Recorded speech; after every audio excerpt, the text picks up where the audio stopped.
You're listening to an archived Cabral Concept podcast. After listening to this show, check out the most up-to-date podcasts available at stephencabral.com/podcasts or search directly on iTunes.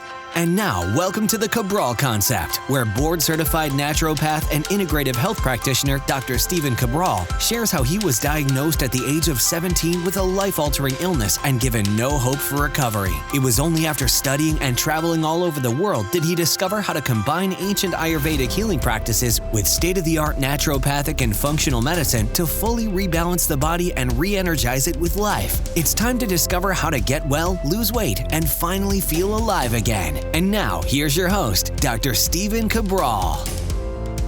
Excited to have you with me here today on this Weight Loss and Wellness Wednesday, where the topic today is how and why you should make the move to 3 meals per day. Now, for me, this took quite a number of years to actually make that move. And the reason was that, like a lot of people, I was in the kind of body transformation industry, or at least had the body transformation mindset, where the more frequently I ate, the better I could transform my body. Because again, I came from like a natural bodybuilding based background. And, when I was 18 to let's say 24 years old or so, very deeply ingrained in how I could transform my body and those of my clients into literally the best physiques they could be. And so what I was always taught coming up, and it did work. I'm going to explain why though, it may or will not work in the long run. Okay. So what we always did was we had 3 main meals and essentially 2 snacks per day. So that was breakfast, mid-morning snack, lunch, mid-afternoon snack, dinner, and then sometimes if you're trying to put on muscle, you would have a shake or something like that before bed. Well, the reason that I eventually moved away from that wasn't because it wasn't necessarily helping with body transformation, but it was not allowing me I was not able to fully step into the health that I wanted. That's essentially it. Meaning that I had the physique that I was going for, but I didn't have the health I was going for. And that's why I can tell you, I work with so many people, whether they're fitness competitors, athletes, whatever it might be. I'll tell you this, that at some point, you have to care more about your health than you do about that 1 or 2% body fat. Now, maybe you're not there right now because that's like you're in an industry where for you get paid based on essentially your looks. Now, again, that's fine.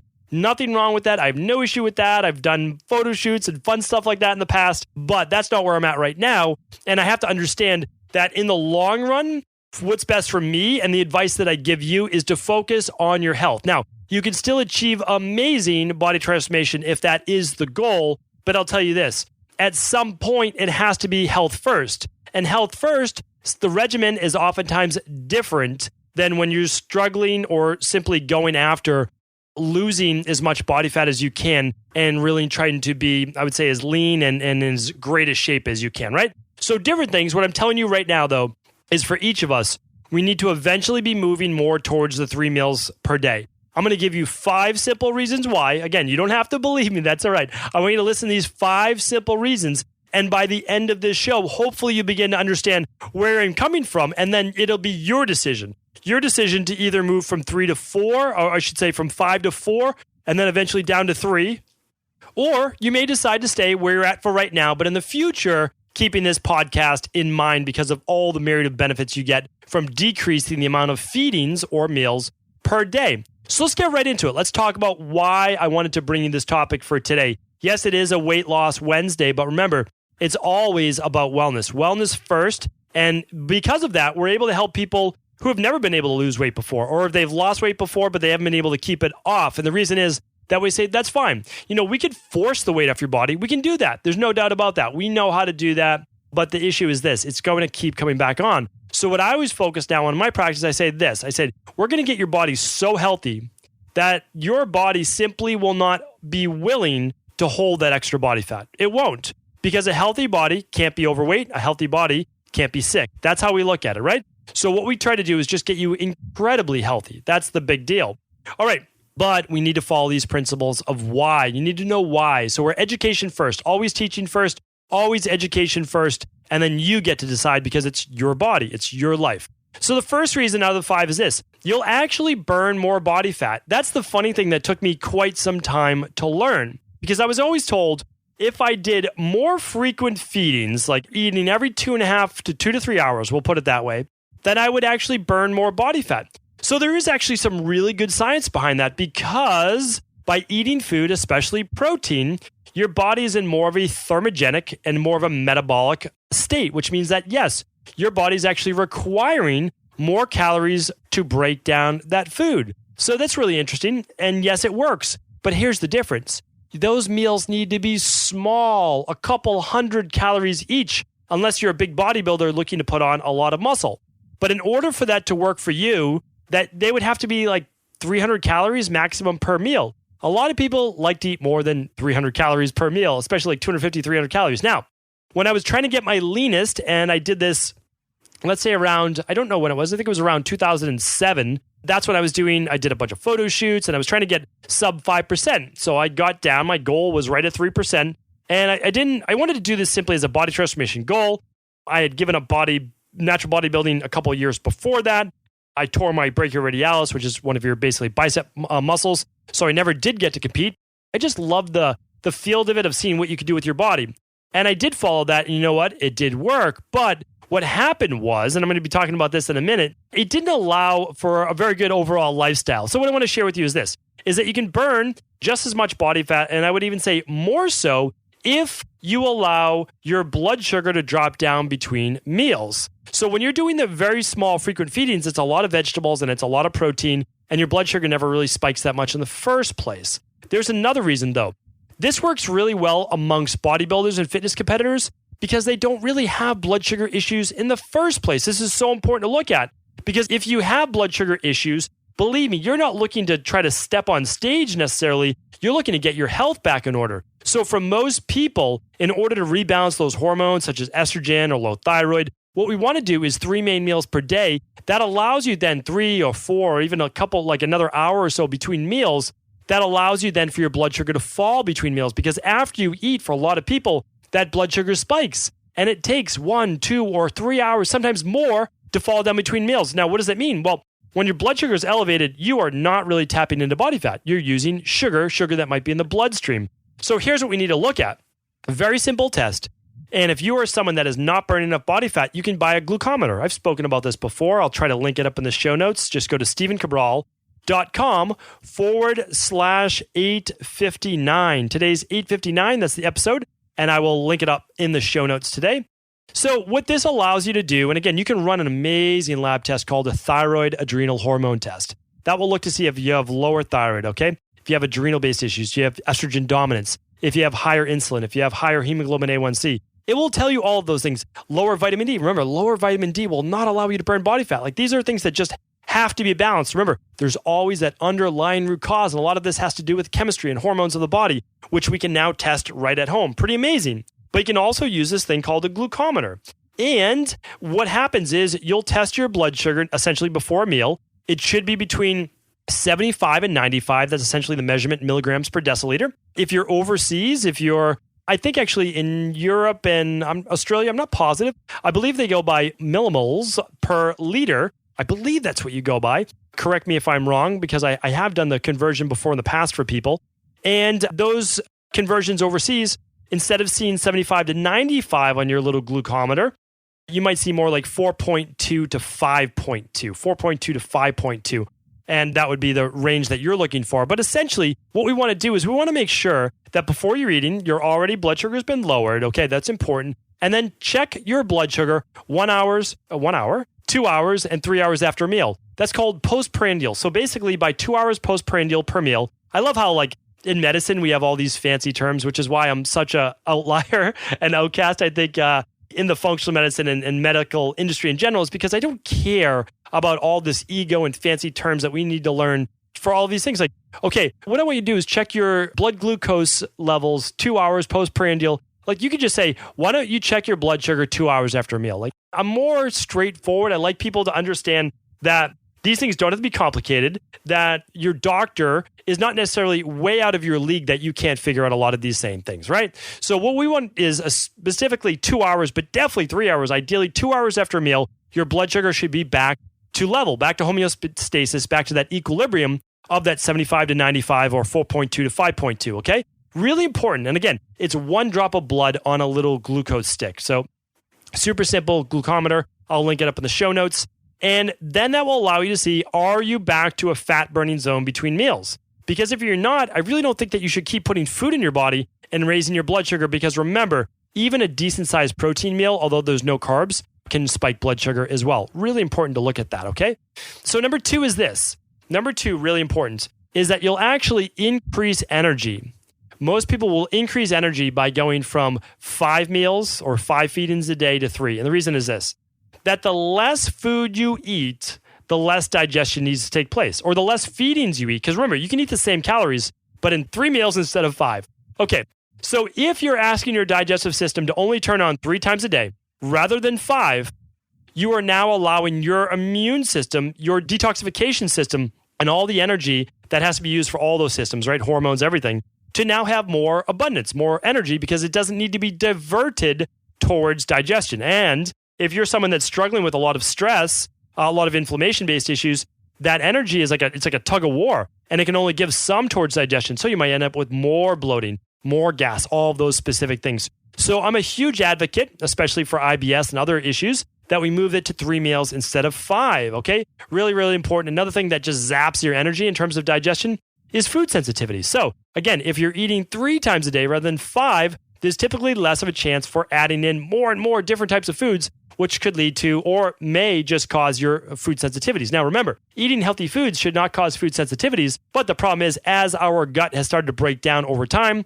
because of antibiotics, birth control, tap water consumption, heavy metals, ibuprofen, you name it, any of those pharmaceuticals, it can start to deteriorate the villi in your gut, also displace a lot of good bacteria, allowing pathogenic bacteria or yeast to grow, or especially proton pump inhibitors, right? Really, really careful. We have to be careful with those. Okay, I have an upcoming show just on those as well and how dangerous they are for the overall health of the body. I mean, really tragically dangerous, and most people are never told that.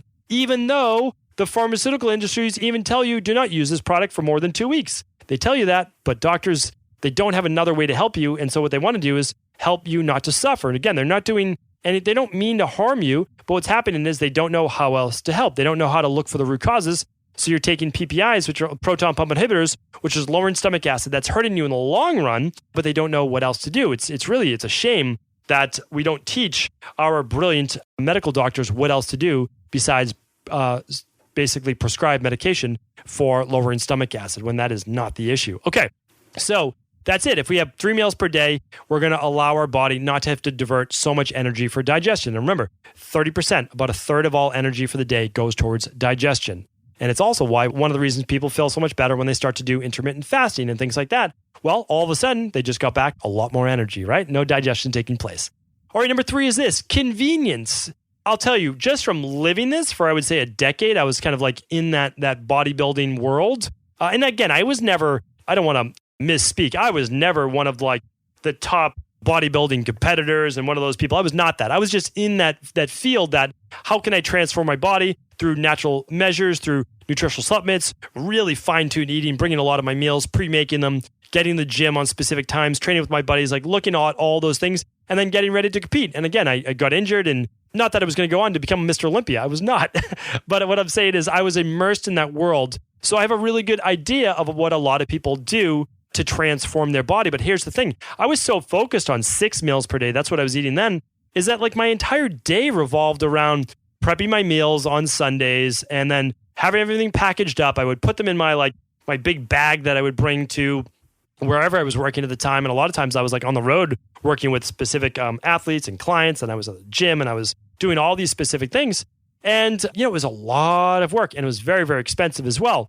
Well, that many meals simply becomes tedious. And so really, unless you're truly dedicated to your craft of whether it's figure competitor, bodybuilder, cover model of some type, then it's not necessary. Like, here's the thing.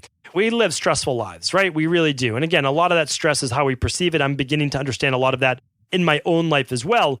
But we don't need to make our lives any more stressful. Like, trying to come up with 3 meals a day is enough work. Coming up with 6 is just way too much. It really is. So make it easier on yourself. 3 meals, so much easier. You don't have to worry about food as much. Food doesn't become your whole life. And it's just much, much easier. All right, number 4 is this. Free radical cleanup. No one ever talks about this. But the more food you put in your body, the more oxidative damage there is. It's the same thing as like Okay, going out in the sun causes oxidative damage. Doesn't mean you shouldn't go out in the sun. Doesn't mean we don't need vitamin D. We do. Okay, exercising. Exercising causes free radical damage. Doesn't mean we shouldn't exercise. We should. We just shouldn't overdo it, right?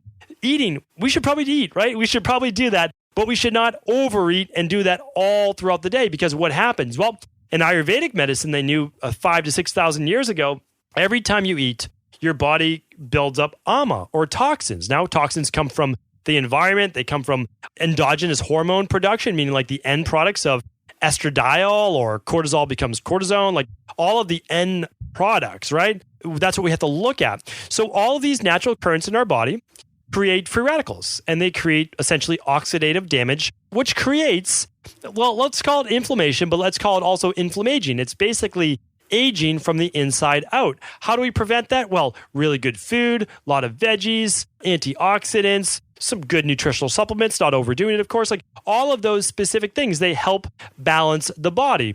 But at the same time, we want to just make sure that we're eating 3 solid meals a day. A lot of people are doing sometimes even 2, but I would say 3 is great. I'm going to explain a little bit more towards the end.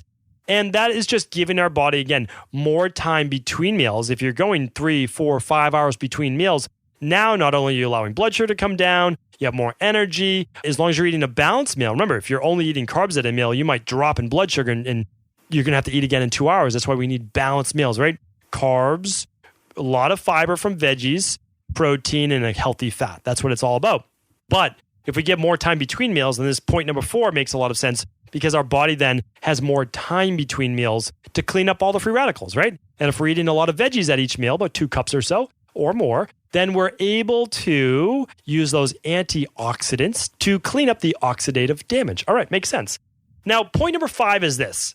All right, it's so important. I've had to teach this for many, many years because I was very unpopular when I first started talking about this 18 years ago, right? And it's this. It's that it's okay to be hungry between meals. I'm going to repeat that.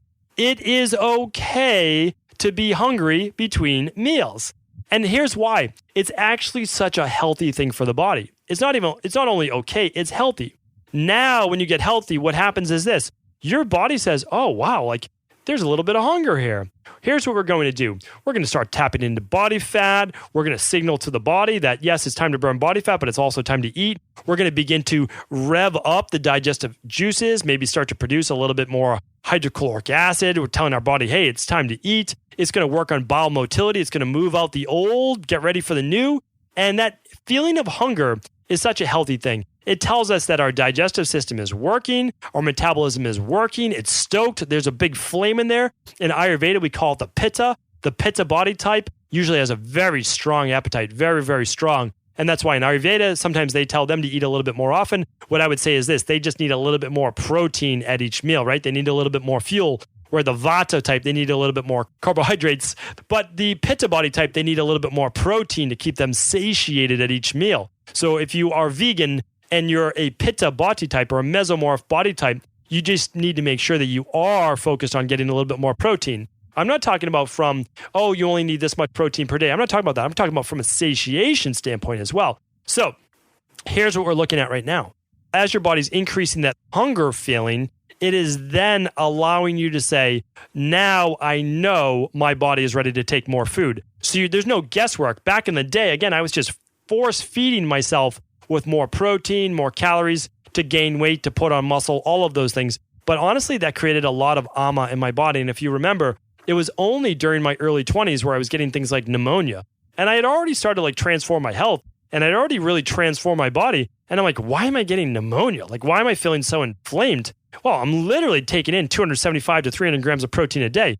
It was actually kind of gross when I think about back the amount of food I was eating, the amount of meat I was eating, the amount of protein that I was eating. It was just simply unnecessary. And I was never really hungry because I was always bloated. Like honestly, every 2.5, 3 hours, like more food. And that was for essentially what? It was really for, I think I ate like 16 hours out of the day, right? At least that.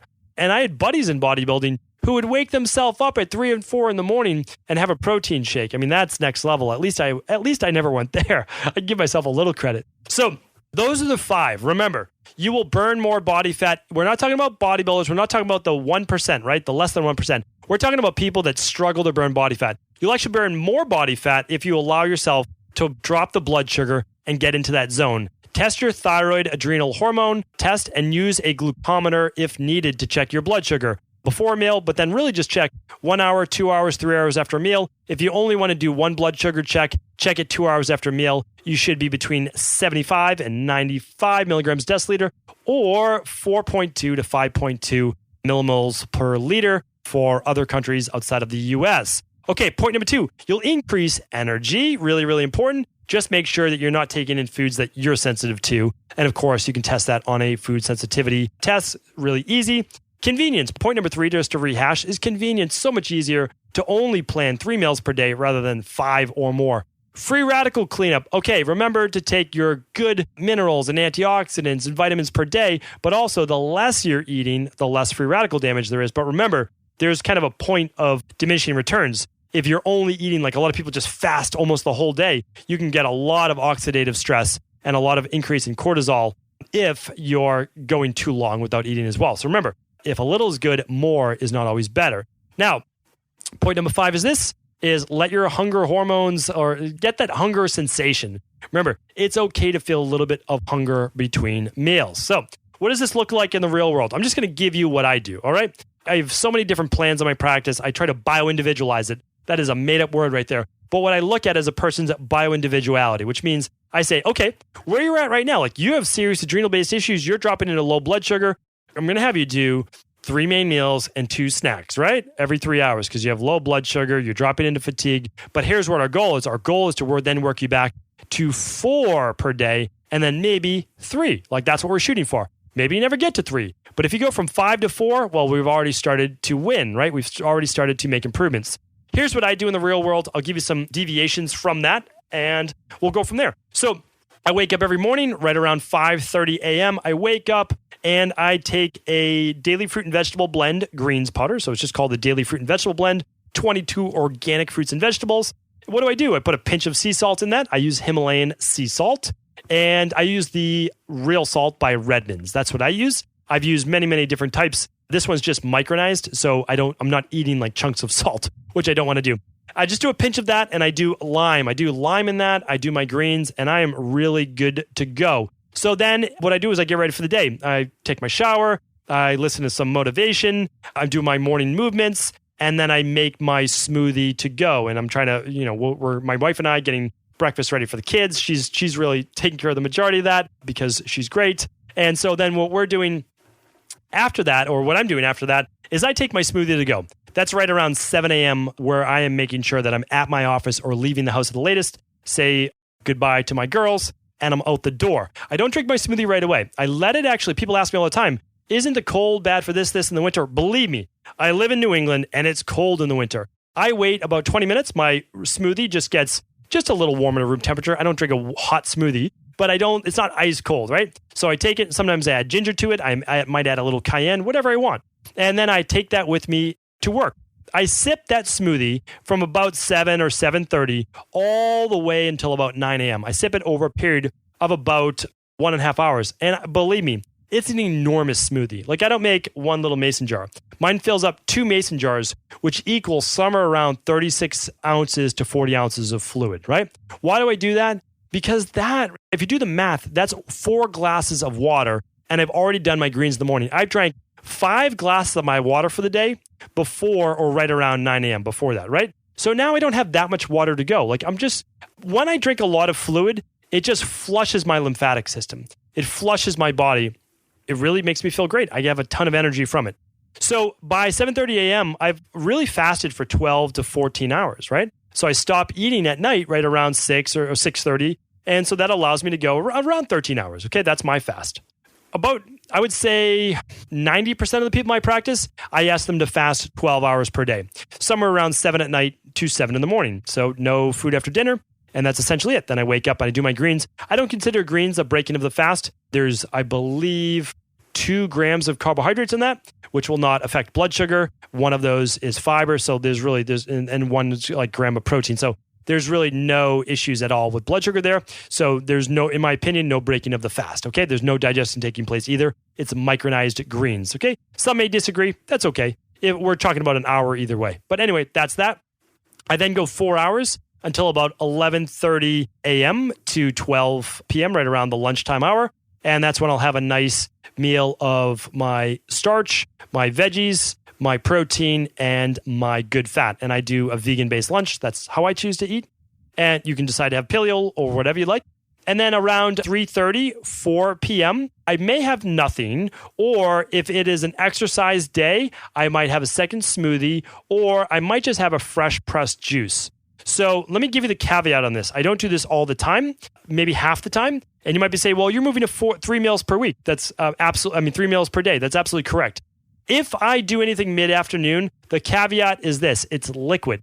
It's simple to digest. It takes no digestive strength. I do not want to have to use any of those digestive juices to break that down. And it's going to be some type of antioxidant, non-heavy protein-based meal. Really important to look at that, right? So it might be a carrot, lemon, ginger juice. It might be a cucumber, kale, spinach, parsley, lemon, ginger, juice. Like it might be an easy juice that I'm just looking to refresh after a workout, hydrate the body, get a lot of antioxidants in there. Or if it was like a big workout and I'm not going to be eating till later, maybe I would do a second smoothie. Like that's it. But again, already pre-digested. A lot of the time I am not. And then dinner is my third meal of the day. And my third meal of the day is going to either be paleo-based, vegan-based, but whatever it is, it's going to be the same design. It's going to be my veggies, a little bit of starch. It's going to be, and it's a gluten-free starch.